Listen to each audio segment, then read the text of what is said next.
Hello Game Reviews community, today we'll be looking at Total War Rome 2, a game that I got to try hands-on at E3 2013. Unfortunately, I could not record the gameplay. This is some B-roll footage provided by Sega that will show the gameplay with the overmap and the battle scenarios.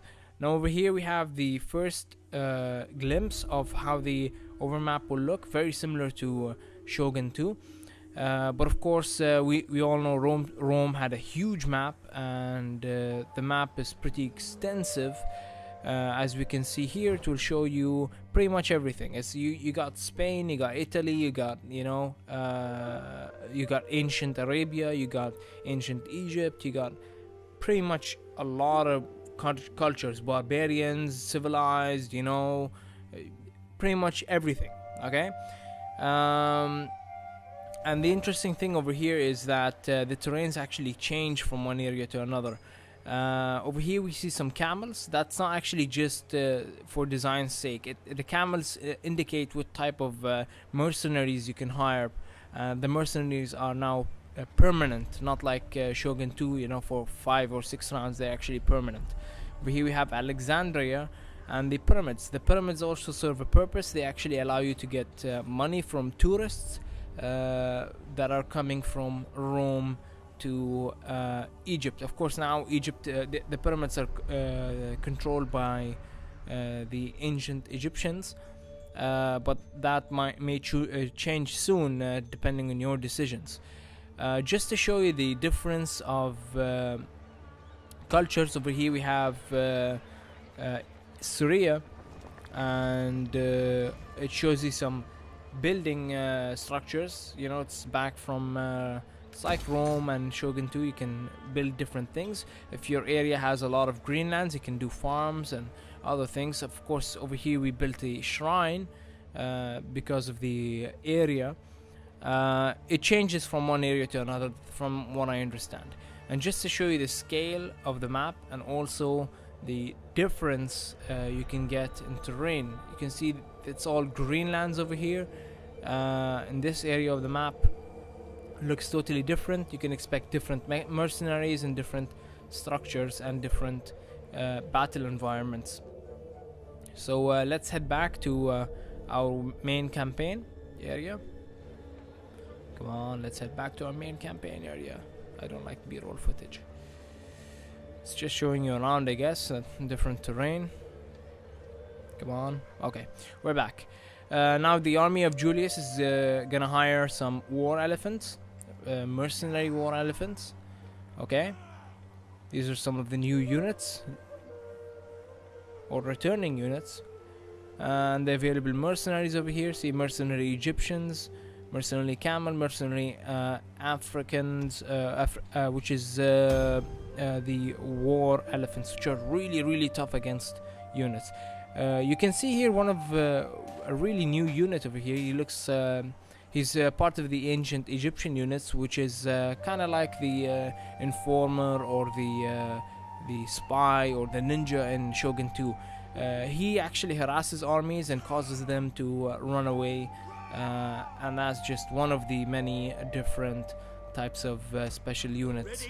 As you can see, Julius is declaring war on Egypt because in the live preview they actually showed you some negotiations and diplomacy, and the diplomacy failed.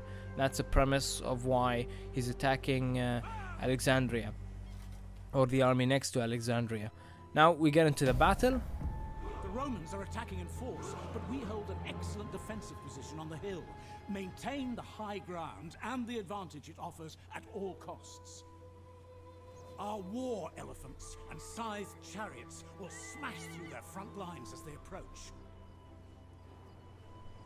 Our ballistae will rain down the fires of Zeus Amun upon their heads. Over here, you actually take control of the what do you call it? The Egyptian army instead of the Roman army. Although you attacked with the Roman army, but they're just for demonstration's sake trying to show you the new units and all, and the new abilities.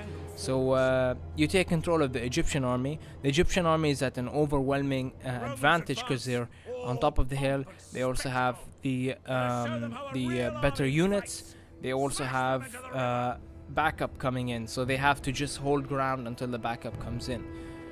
So in the hands-on, I actually took the Romans and attacked with the Romans and defeat the Egyptians. So it was a really tough battle. I actually lost the naval battle but won the overall battle.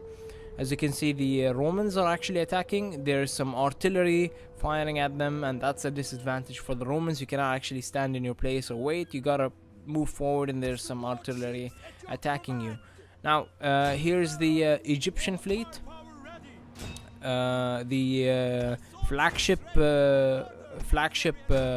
vessel by the Egyptians can actually do some massive ram damage. It's like a one-hit KO. We'll see that later on.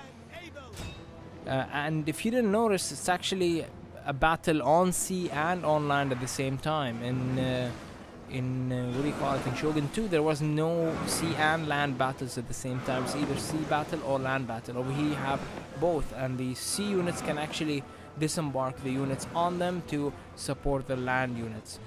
As you can see here, they are the flagship, the vessel by the Egyptians, ancient Egyptians, is actually gonna ram the Roman vessel. There we go, one-hit KO. So it's pretty massive damage. While I was playing the Romans, I actually had some Egyptian units ambush me continuously from these trees. I'm not sure why they didn't appear here. You can see the artillery is gonna fire at the Romans, and you'll see the massive damage that it does against the units. There we go. Boom! It's actually pretty massive damage. And the Romans have, of course, different types of advancements. You can advance with the guard and all. You have these, how do you call them? Chariots, yeah. The chariots that will mow down the units. Massive damage against units. It's all about massive damage now with these units the Egyptians have. You can see the stones over here. Sorry, they're not stone. They're hay and I guess tar. Rolling down the hill, flaming balls of fire. You know, just it's catastrophic damage against the Romans. Now we have the Romans trying to capture the target. You have the camel units, really good for flanking.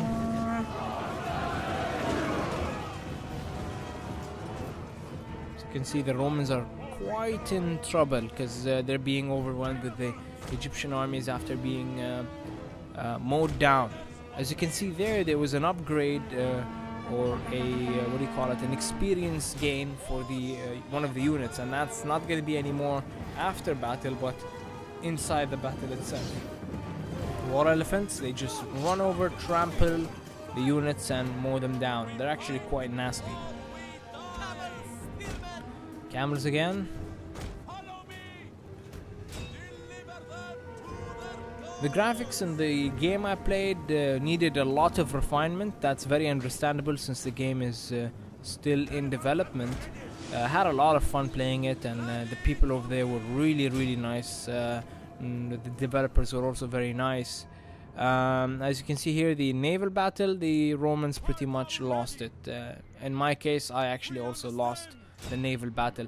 There was two choices for you: you either disembark at that further beach you see in front of us, or you try and advance and take on the vessels and disembark behind the Egyptians. I tried to disembark behind the Egyptians, but that failed miserably. I should have just disembarked at the beach and used those units. Now over here, the overmap for the battle, very nice new addition. It's very easy to see all the units, what's going on, who needs support, where is the action going on in the map.